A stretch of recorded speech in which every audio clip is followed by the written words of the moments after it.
Welcome. This is James Corbett of the Corbett Report, with your Eyeopener report for BoilingFrogsPost.com. The gulf that exists between the Obama of the campaign trail and Obama's actions since taking office has been glaringly obvious since the very beginning of his presidency. From his promise to close Guantanamo, to his promise not to employ lobbyists in his administration, to his promise to increase governmental transparency, there have been no shortages of examples of Obama's duplicity. Until recently, however, his arch-defenders have merely covered their eyes and pretended not to see these glaring hypocrisies, decrying his opponents as racist and praising Obama himself as a well-meaning president who has been hampered by Republican interference. In the last few weeks, however, something has fundamentally changed in the relationship between the president and his supporters. Even some of the staunchest Obama allies have come out in recent weeks to denounce the manner in which his administration is helping to shred the Fourth Amendment of the Bill of Rights, once and for all. Well, that's not who we're supposed to be, but that's exactly who Barack Obama is. That's who he is. Change who's... Look, people sometimes say, oh, no, he never promised not to spy in on you. Yes, he did. He promised it right there in the 2008 campaign. So, this is supposed to be a big faux pas and oh, no, don't do it. He lied. It's not subtle. He said there will be no spying on citizens who are not suspected of a crime. He lied. There is spying on all of us, and we are not suspected of a crime. Barack Obama is a liar. Can I make it clearer? That's a big thing to say, oh my God, wow, he just called a politician a liar. Yes, Obama is a politician, he's Big Brother, and he's a liar. Wow, Obama seems like he's really against this wiretapping thing, huh? Man, when he gets into office, he's gonna fix it. Yeah, it's gonna be a bright new day for America once we get Bush out and put Obama in. He sounds like he's just as pissed off about this illegal wiretapping as we are. Well, guess what? We voted him in twice, and he didn't do jack about the illegal wiretapping. Oh, I'm sorry, he did do something about it. He expanded it! Again, this seeming change in Obama's position from candidacy to presidency comes as no surprise to those who have been evaluating his actions honestly over these past few years.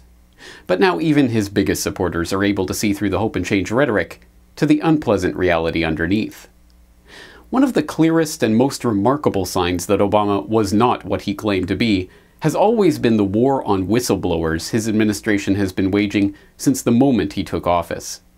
This war, unprecedented in scale or scope in the history of the United States, has been waged quietly for years, apparently out of sight of the fawning media and Obama-supporting Democrats.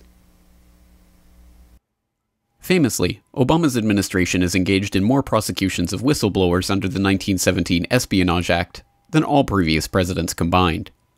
Specifically, Obama's DOJ has targeted NSA whistleblower Thomas Drake, who blew the whistle on a billion-dollar boondoggle within the agency, Shammai Leibowitz, an FBI translator who tried to warn of the consequences of a disastrous Israeli strike on Iran, Stephen Jinwoo Kim, alleged to have leaked information about North Korea to Fox News, Bradley Manning, the Army intelligence analyst who has been held for over 3 years, 1 year of which was spent in de facto solitary confinement for passing diplomatic cables and war logs to WikiLeaks, Jeffrey Sterling, the CIA agent who allegedly leaked sensitive information to the New York Times about a botched American operation against the Iranian nuclear program, and John Kiriakou, the former director of counterterrorism in Pakistan for the CIA, who was charged for allegedly leaking the names of 2 CIA agents who violated American law by using waterboarding during interrogations of terror suspects.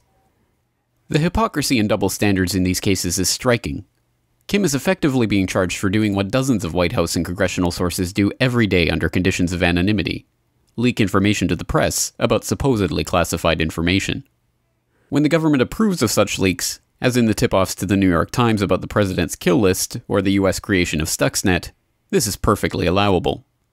When the leaked information gives the administration a black eye, the alleged leaker is selectively prosecuted.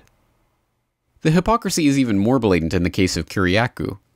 He is currently serving a 30-month prison sentence for blowing the whistle on the illegal CIA waterboarding torture program, while CIA compatriot Jose Rodriguez, who wrote a book bragging about his role in the waterboarding, is enjoying his retirement after having served as director of the National Clandestine Service.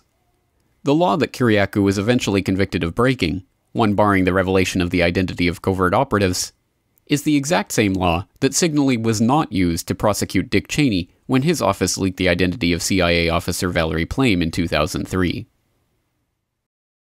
Now, details of a new front in this ever-expanding war on whistleblowers is beginning to emerge. Details that, ironically enough, are surfacing because of a whistleblower leak. Insider Threat Program forces federal employees to spy on their coworkers. Government documents have revealed that the Obama administration is implementing a program that requires millions of federal employees to spy on their coworkers as part of a sweeping crackdown on security leaks across the U.S. government. The program, titled Insider Threat, which has gone almost entirely unnoticed in the U.S. media, also presses managers to punish employees who fail to report their suspicions. McClatchy reported last Friday after obtaining these documents. The program spans all federal agencies and mandates employees and their superiors to identify and report behaviors associated with someone who might leak government, or rather sensitive government information. Those who fail to expose high-risk persons face penalties that include criminal charges. The program was launched in October 2011 after Army Private Bradley Manning blew the whistle on U.S. war crimes in the largest intel leak in U.S. history. According to a Pentagon strategy dated June 1st, 2012, and written for this Insider Threat program, leaking sensitive documents is, quote, tantamount to aiding the enemies of the United States. The government documents now in question, reviewed by McClatchy, reveal that some federal agencies are using this unprecedented initiative to crack down on unauthorized disclosure of any information, not just classified documents. Now, of course, as McClatchy reports, the Obama administration is expected to speed up the implementation of Insider Threat in the wake of the series of recent leaks by former National Security Agency contractor Edward Snowden, who exposed the agency's top-secret surveillance programs. By now, the evidence is undeniable and incontrovertible. There is a concerted campaign to suppress information that exposes government fraud, corruption, or abuse. Because of this, we are seeing an unprecedented movement rising up in opposition to this draconian 21st century police state. Centered around the current NSA scandal, this movement is seeking, amongst other things, to lodge a petition with the White House to have Edward Snowden pardoned for his actions in exposing the extent of the illegal NSA spying program. But as Sibel Edmonds forcefully argued in her recent appearance on the Corbett Report, this type of help is not only misguided, but actually offensive to the whistleblowers it is designed to benefit. I really get offended as a whistleblower when people come and accuse whistleblowers as being traitors, as these people who have gone and done this for attention grabbing, when they don't know that is actually a help of a price to pay. So I really take issue with those people. And in my recent dealings, even with mainstream media or the quasi-alternative media, I have engaged in this argument back and forth on, the channeling dissent. I mean, there are people out there who are putting petition saying, "Dear King Obama, Your Highness, please pardon this man," okay? I am one of the whistleblowers who have suffered a lot. So I can relate to Snowden. If someone would have done that to me, okay, if that would have been the public's response to go and put a petition on my behalf and say, "King Obama, pardon this man," I would have regretted my decision. I would have been disgusted. I would have been offended. And I'm getting outraged here because it is disgusting. By doing that, you are making this man to be a criminal. You are making the king who is engaged in criminal wrongdoing the holy figure who should be pardoning this man like he's a Thanksgiving turkey. And you are going and being proud of collecting signatures. I can understand some people being ignorant and signing this kind of a belligerent, demeaning, humiliating, awful petition because they think, "Oh, well, that's something I can do. I can sign some petition. I have done my citizenry duty." But I take real offense with people, these organizations these media outlets, one of them was antiword.com, coming out today and attacking me for telling people, don't do this.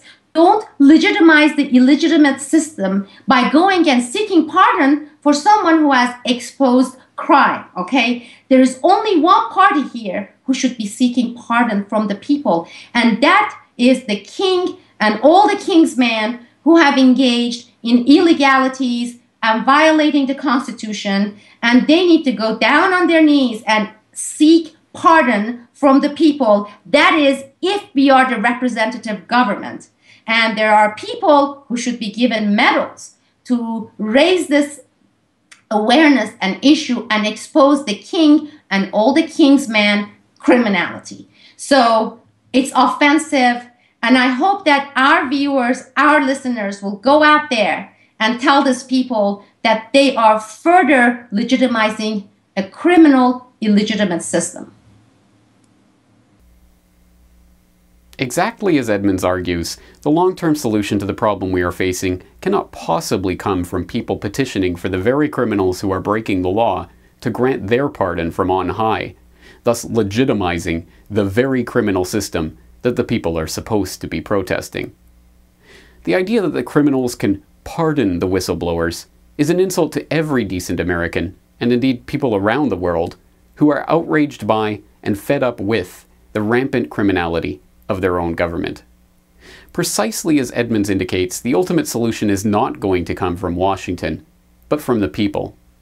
Unless the people can be motivated en masse to engage the system head-on, not to petition it on bended knee to please stop violating the law, but to actively dismantle the entire national security smokescreen that the criminals have drawn around themselves, then nothing will ever fundamentally change. Nothing short of the repeal of the National Security Act of 1947 and the dismantling of the intelligence agencies that have been set up in its name will even begin to touch the shadow government that has been steadily usurping power for the last 70 years. And such an idea is truly unthinkable if it is left to the hands of the Washington Beltway politicians and journalists to direct the national conversation. Taking a cue from the people who are beginning to rise up in Turkey, Brazil, Bulgaria, and elsewhere, the people of the United States have a choice to make. Begin the active campaign of civil disobedience that will start to turn the tide of this Orwellian police state, or suffer the consequences. Perhaps the first indicator of whether or not this movement will even ever begin in earnest will be seen this July 4th, when people decide whether they are willing to join the Restore the Fourth rallies to meet and engage with like-minded activists, or whether they are content to eat hot dogs, set off fireworks, and celebrate the complete obliteration of whatever was left of the Bill of Rights. This video is brought to you by the subscribers of BoilingFrogsPost.com. For more information on this and other topics, please go to BoilingFrogsPost.com. For more information and commentary from James Corbett, please go to CorbettReport.com.